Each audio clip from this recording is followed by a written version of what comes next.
Welcome to One Cool Story, Tales from the University of Oregon School of Journalism and Communication. I'm your host, Julia Bobach. In this episode, senior public relations student McKenzie Leary talks to pro-tem instructor Slavka Eberhart-Garah. She shares how she fell in love with advertising, her travels across the world, and what she thinks authenticity looks like in ad. Plus, she tells us about the cup of coffee that brought her to the SOJC as a professor, how she encourages students to playfully break the rules, and, of course, one cool story you won't want to lose. Well, hi, Slavka. Thank you so much for joining us. Hi, McKenzie. It's a pleasure to be here. Yes, we're really excited to have you on the podcast today. So why don't we start by having you just tell us a little bit about yourself for the listeners who might not know you? Yes, of course. I'm now a pro-tem professor of advertising and also teach in the PR area. And I am the current faculty advisor to Allen Ho Advertising Agency, Yes. student-led agency. Yes, and I'd love if you could first talk about how you got into advertising and what your early career looked like. Right. Well, my journey definitely took quite a few turns along the way. And I have to say that it started back in Bulgaria when I was growing up. It was still prior to the changes, and I grew up in an environment with no advertising. So for the first handful of years, there was TV, of course, but there was no advertising. Wow. Yeah. There was one of each in the grocery stores. There was one yogurt, one brand of toothpaste. And when advertising first hit the market, I was a teenager, a little bit younger than that. And I still remember those first ads and the impression they left on me. Wow. And the fact that we could not finish watching them and literally running to the store to look for bubblegum soda. Don't buy that one. That was not a good product. But I remember this absolute fascination with the storytelling element of advertising. Mm-hmm. It was like nothing I've ever seen. And I feel that that's an isolated experience because a lot of us now grow up with advertising literally from the moment we are born. Yeah. So to us, they become background. But if you have experienced them in your teens for the first time, the magic of advertising truly kind of stands out. So I feel that that was probably the moment when my fascination grew. And I feel that fascination and curiosity are the fuel for life that never ends. Yes. And that was the one thing I was curious about. Yeah. When I went to college, I studied sociology, anthropology, and economics because I was in a small liberal arts school in the Midwest. I moved from Bulgaria to the U.S. when I was 19, and I had to pick my concentrations essentially to come up with what I thought came closest to advertising. Okay. I was fascinated with the fact that both sociology and economics and anthropology had to do with cultures and subcultures and decision making and people. And right after school, I started getting jobs that had to do with asking a lot of questions and interviewing folks. I started gathering the data way before I did anything with it in terms of analysis and then producing creative campaigns. So definitely started with that, again, very much fueled by curiosity and asking a lot of questions across an insane amount of industries. I remember we had clients. We had a client that made milking equipment for dairy farms all over the state. It was a German company, Westphalia.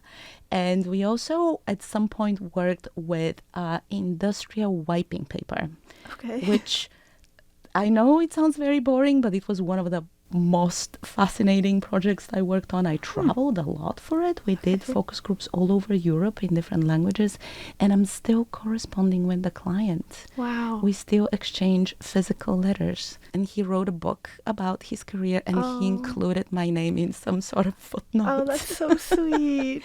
So that seemingly boring client turned out into this like wonderful relationship of its own. In our previous conversations, you've talked about how you did a lot of international work. So you did school here in the U.S. How did you go back over there? Yes. So after I completed my degree in the Midwest, it was a small liberal arts school in Galesburg, Illinois, Knox College, very close to Chicago. So like everyone else, I found a job in Chicago and absolutely loved that experience. However, I had started craving more international work. I had many international friends that I met in college and in the first couple of years in Chicago, and I was craving to work on international projects with international teams, and Chicago was miles and miles and miles away from different countries. Therefore, we kept landing fantastic clients, but they tended to be domestic. And honestly, I was really hoping I can get a job in New York, but circumstantially it turned out that it was easier to get a job in London at the time. And that's when truly the international advertising and marketing consulting path started for me. And that was with a marketing consulting agency in London, where I had the best of both worlds. I had my community in London. My colleagues were phenomenal. I'm still friends with a lot of them.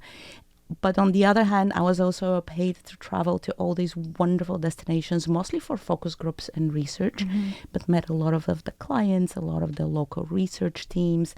I found these wonderful, quirky details about what it's like to work and do research in different communities. For example, in Finland, we were told that in general, when you run a focus group, you might know that you usually need to over-recruit.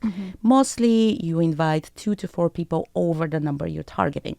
So we were communicating with our local partner in Helsinki in Finland, and we noticed that we wanted 8, and there were only 8 people on the list. So, of course, we followed up, best practices. Hey, we were looking to get a couple more, And they said, well, yes, you could do that. But in Finland, unless you literally lose a limb on the way to getting to the focus group, people will show up. We recruit. We invite as many as we want because they all show up. And I still remember to that day, that is the only market, the only country we had to do that. We had that luxury to do that. Wow. So I traveled to Singapore for some of the groups, even repeatedly, all over Europe, the US. And at some point, I thought that the research part was exciting, but I was looking more to what do clients now do with all this good information that we give them. And that's when I felt like I needed to expand my horizons, and I went for my MBA in Barcelona. And I had learning Spanish on my bucket list for probably 10 years prior to arriving in Barcelona. And at the end of the day, I chose a really reputable, great school. And I also got to learn Spanish along the way. Yeah, you jumped right into the deep end with that. That's right. And loved it. The connections I made there. It was a smaller graduate school. I highly recommend that. It was 2 years full time. I had worked a bunch of years, 7 years before going to graduate school. So I already had some fantastic experience that then became very helpful in classroom discussions. And in other conversations we've had, you talked about how there were some pivotal moments where you kind of moved away from what was expected of you, and that kind of led you to Eugene. So can you tell us about how you ended up here in Eugene, of all places, and then found the SOJC? That is a favorite moment because I feel like I constantly teach students to take the road less traveled, but it's actually harder to do when you think about it. And I did choose the MBA largely because many of my peers and good friends had chosen the MBA. It was a good route. I found a job in a large advertising agency, Havas, which was located in Barcelona, wonderful. But again, I kept following those steps: college, work, grad school, work in in an industry that was well established with a lot of my colleagues. And it wasn't until Eugene, and I moved to Eugene because I met this wonderful man that I later married. I moved to Eugene with no plan. I loved it here. I was with someone I loved. And from then on, I had to figure it out. Yeah. I did have this big, hefty resume that honestly in Eugene didn't mean much. They didn't care how many different languages I speak. They're like, if you're good with English, we're good. So that's truly when I needed to essentially innovate and come up with my own paths and combine past experiences, connect the dots in an unusual way. And it wasn't easy. But in hindsight, now I look back at it and it has been the most rewarding experience. And I learned a lot about myself as I was going through the steps. I worked at a IT startup, which back in the day was an absolute must to understand that culture. Right. That was essentially the only client side work I had. I was on the marketing team for the agency, and I spent 2 years there, learned a lot, went to wonderful conferences, fantastic colleagues. But then I was really missing the dynamic, crazy nature of agency life. Yeah. And that's when I found Drawn Agency, where then I worked in one capacity or another now for 10 years. Wow. And Brian Taylor is the founder, who is a designer. He introduced me to the concept of design thinking. And I learned a lot from him. And a lot of what I'm teaching now comes from that more designer background that I was very lucky to have encountered at Drawn. Yeah. Here in Eugene. Yes. And how did you move from working at Drawn to being introduced to SOJC? Because I know there's a cool story there. There is a very cool story there. Again, one of the things I keep pushing for in classes that I teach, and in fact, I teach a class called Curiosity. Yes. It is truly curiosity that got me the job at the university. Yeah. And I was doing a bit of just a guest talk with AHA quite a few years back now. And Dave Coranda, who was the head of the advertising area at the time, was one of the other presenters. And of course, I wanted to meet him. Networking is absolutely pivotal. Yes. But I remember mostly wanting to meet him to ask him this one question. SOJC is very good. The alumni are tremendous. Yeah. The profiles, the work that comes out of this school is of such high quality.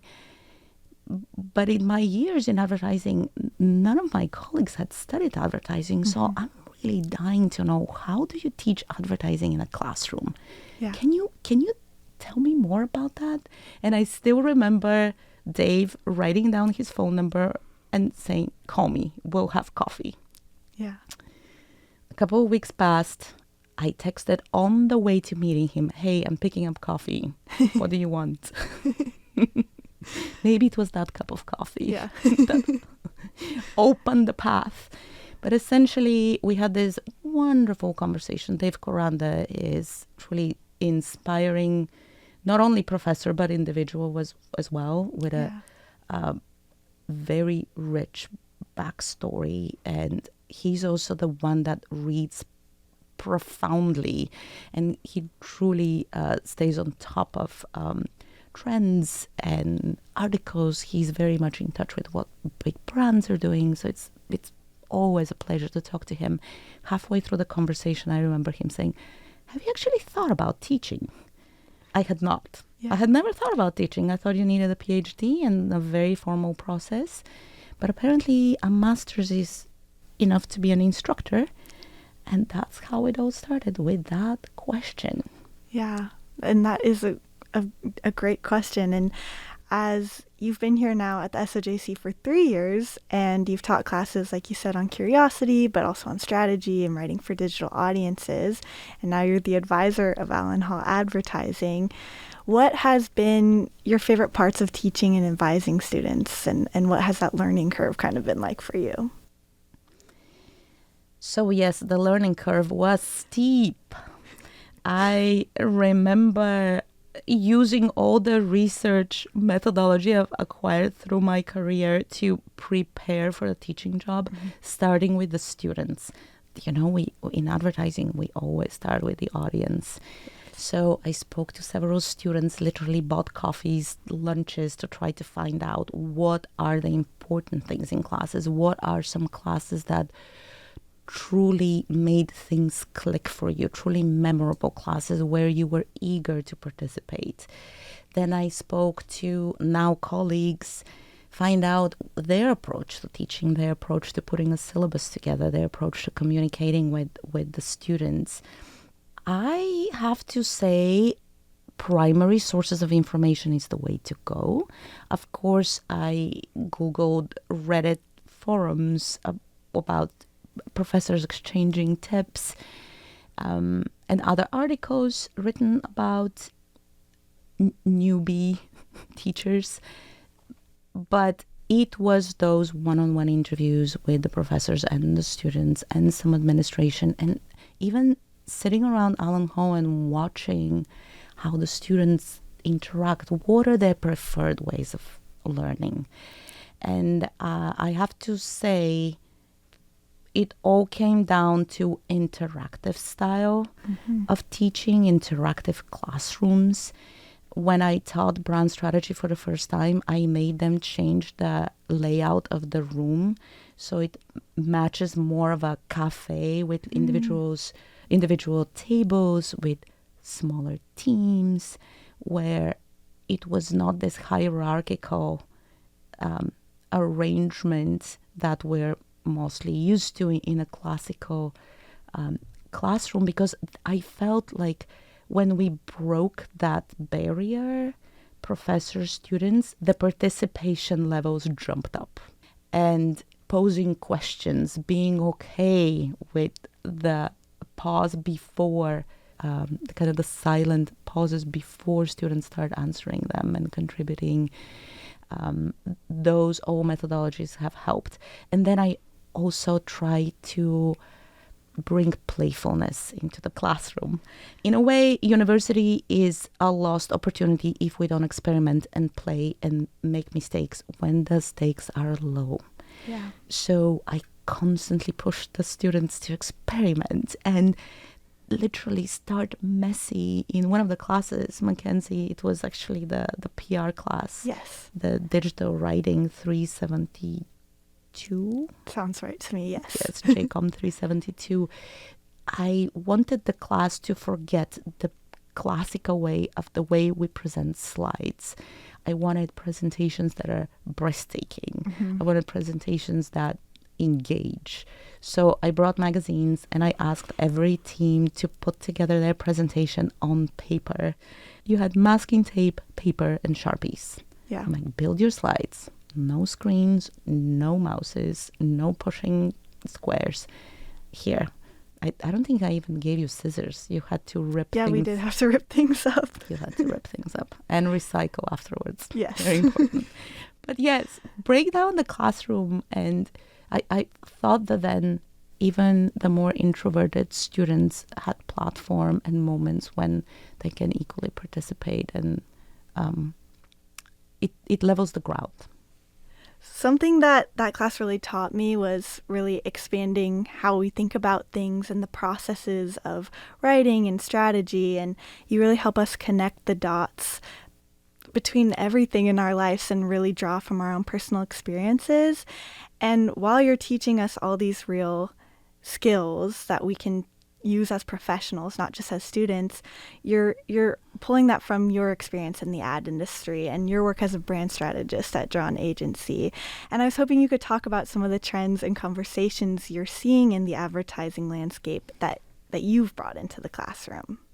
Yeah, that is a very good question. I'm also glad that this is how you've reflected on our class, because that is my objective. Yeah. And it's very satisfying to hear that that's how it's landing. So Yes. that's wonderful. In terms of trends, so one thing I'm very grateful to you, McKenzie, is that this podcast came on my radar. Yeah. And it was a pleasure to start listening to some of my colleagues and tell their personal stories. And I was very inspired. I think we need an open mic Yes. at SOJC where all the professors bring their hidden secret talents and we learn about one another. Yeah. Going back to connecting the dots, I think also for the students that will be fantastic to kind of know all these little universes that all the professors bring to this building and how much bigger this building is, right? Totally. But I started noticing something that both Regina Lawrence and John Sharpie and probably Andrew, the director of the Agora Center, they all mentioned this new trend in communications moving away from the one-to-many model to many-to-many, and how the communication industry has not caught up. It is a fascinating time as we watch the industry adjust on its own and watch what the audiences are seeking. We are also noticing how, and that's a separate trend, but institutions are starting to lose the trust that used to be there with no questioning. Again, this is coinciding and it is related to the many-to-many communication models. This is an opportunity for brands in particular, regardless of the industry. There could be business to business, business to consumer. This is a moment where there is a void in terms of authority. I feel that part of the fact that we see celebrities and influencers growing in importance and becoming an absolutely quintessential communication channel in almost any advertising strategy is because there's that void of authority, right? Yeah. So we're looking for these new voices of authority. And I keep going back in my mind to this one example in 2020 during the Black Lives Matter movement in June, when we felt that our lives had turned multiple times head over heels and everyone felt lost. Unprecedented must have been mentioned 100 times a day in every level of communication back then. And there was again this vacuum when we did not know what to think. There were protests on the streets. People felt unsafe. The brands, the PR teams of Patagonia, Starbucks, back in the day, Everlane was more of a brand than it is now, sadly. They were the ones that put together some of the most fantastic newsletters, just helping us deal with how to feel in this particular moment. And they had those PR specialists that put together very powerful pieces of communication. Yeah. Those meaningful brands, those meaningful voices, this is what my hope for advertising is. Yes, okay, we can, of course, we are at the end of the day promoting toothpaste, but there's also space to be done in a decent way, to have positive messaging around it, to do it ethically, right? To follow those rules. But these trends of the need to look for different authorities and what will happen next, I feel a lot of it will be on your shoulders as the future leaders in the communication world. A lot of you that I teach are graduating now in June, which is happening around the corner. But there is, I know that it looks scary. I know it's yet again unprecedented with AI taking over the spotlight. The opportunities are there, the gaps are there, but it will require that harder but more a fulfilling, more meaningful approach to looking for careers, looking for opportunities that do involve connecting the dots in more creative ways.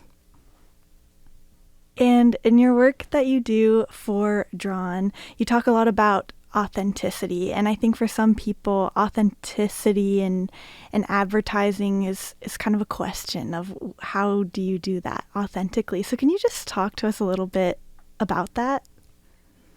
That is an excellent question. And the conversation around authenticity, unfortunately, has done disservice to authenticity quite often. I'm also fascinated with the fact that the word performative has just entered our vocabulary more prominently, and it feels like, especially in this school, as we evaluate many campaigns, I'm baffled that we actually managed to describe what some of those unauthentic campaigns felt like, because they are performative. And I feel that the industry is catching up with that. Folks are being called out on unauthentic messages, on performative campaigns. And there is something absolutely instrumental to Drawn's work that I feel then I learned from and adopted as my own principle and value, is this concept of alignment. As we build our businesses, as we then build our communication platforms, communication campaigns, communication strategies, to be authentic is to be aligned. The principles and the values behind the product, behind the way we treat the people that work at those agencies, at those brands, needs to also align with the communication strategies we put out there. The more aligned we are, and we call them touch points, and touch point could be the first time you saw a flyer about a certain brand, to the time a friend recommended them, to also seeing them on Instagram, and maybe calling their customer service department. The more aligned the experience through those touch points is, the more authentic, the more truthful and real all those communication messages now feel. The minute that through line of experiences start wavering and we are experiencing truly disrespectful customer service, or the Glassdoor reports start to come back with mistreatment of employees, that's when the communication messages start to feel unauthentic. And this is hard. This is hard. That in order to have those aligned organizations, aligned companies, aligned brands, that takes effort, that takes intention at every point, at every hire, right? At every choice we make. That's why it's hard to come up with these truly authentic messages, because it's actually pretty hard work. But it's also something to aspire to do. Right? Absolutely. It is doable, and we see brands doing it. Patagonia being the most shiny example of it. Of course, Transitioning a little bit, we've also talked a little bit about a project that you recently reconnected with that reminded you of what authenticity can mean and its impact. Can you tell us a little bit about that project and how you've taken it to heart in your work since? Is that high school? Yes. Oh, love that story. Yes. And sometimes rabbit holes and doom scrolling on social media pays off. And I'll bring you one of those examples. The other day, I go to Facebook very rarely, and I was catching up on something that my high school class in Bulgaria, they have a group on Facebook, and I was going back to older posts to come to this delightful collection of photos that somebody posted maybe 6-7 years ago, and I totally missed. It was essentially somebody had taken photos of a photo album, this very old-fashioned sort of 90s, early 2000 photo albums, the ones with like the gluey, sticky pages that you put a cellophane on top of them. Yep. And they were a collection of these beautiful, obviously analog photos that were stuck in the album and handwritten with Sharpie messages around them that were funny. There were quotes. So it was this photo album that apparently our high school class put together as a gift to our teacher. In Bulgaria, we have one teacher brave enough to kind of help us all herd the cats throughout the 4 years of high school, and kind of a head teacher. She was our literature teacher. We adored her. So we put that together as a gift to her, and it was funny and it was delightful and charming, now nostalgic. Yes. And as I was flipping through the photos, I recognized this to be my handwriting. And a lot of the photos were actually the one I took back in the day with cameras that used film, yes. And we waited for ages in order for you to take a look at what were the pictures that came out. And I was so pleasantly surprised that I did this playful analog projects quite a bit in my teenage years, and that's something that I feel the digital era has kind of taken away from us to some extent. I remember we were young and we were putting together this hilarious presents for friends with cutting out newspaper articles and making funny collages for them for their birthdays. Or we made this grunge doll out of clay, and we totally dressed it up with all the stereotypical grunge elements, and it was the most fun thing. And we gave it to a friend who was obsessed with the grunge era at the time, and those presents meant so much.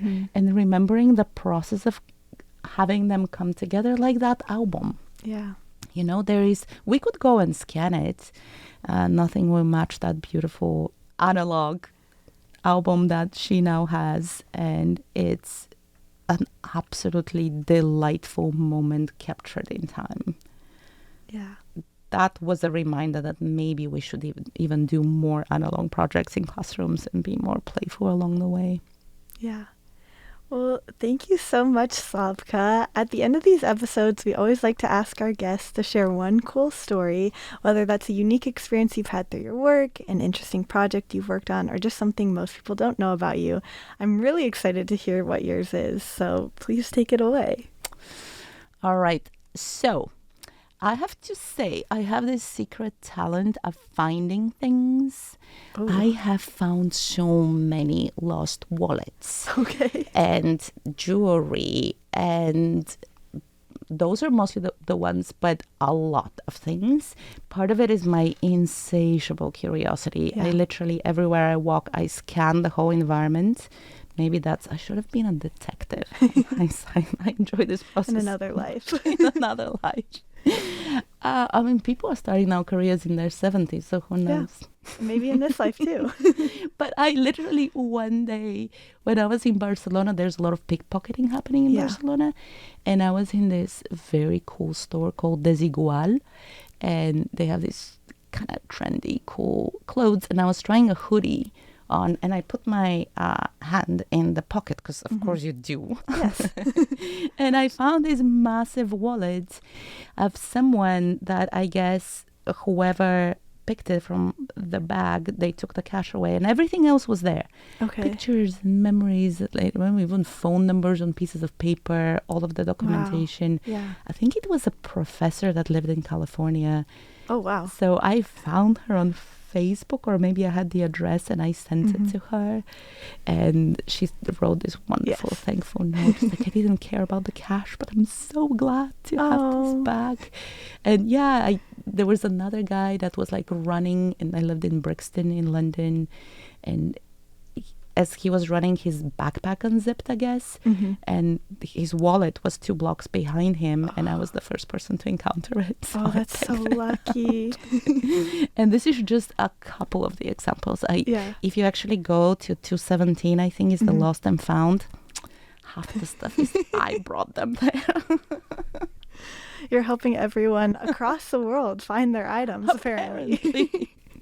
It's also fascinating to me to kind of almost make up stories about people when you find their items. And, and how much you can figure out about someone based on what kind of wallet they have, what's in it.